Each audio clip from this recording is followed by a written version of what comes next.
सुनो ये बड़की माई, सुनो ये बड़का भाई, काकी चाची दादी बात रखी है याद।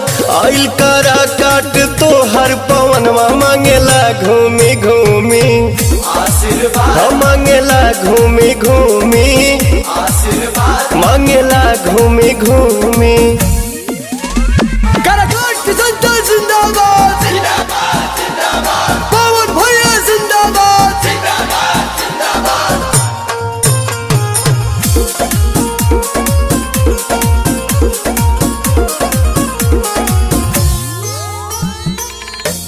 तोहर भतीजवा तुमसे विनती करता,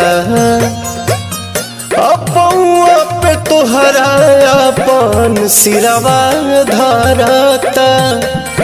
और सुनी लागल बाटे मन में लगनिया, धरम रखे रे बड़ा की बहनिया।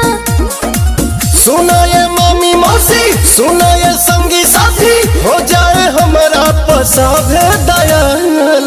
आइल बा वोट मांगे तो हर पवनवा मांगेला घूमी घूमी आशीर्वाद, मांगेला घूमी घूमी आशीर्वाद, मांगेला घूमी घूमी।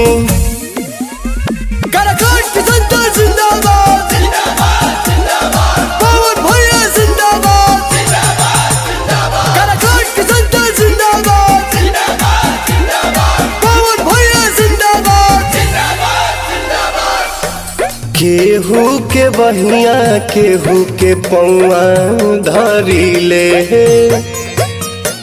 जनता जनार्दन से हम अर्जी करी ले। बाहे सगर विकास के बेरिया, सुखवा सवारे दिल के भीतरिया।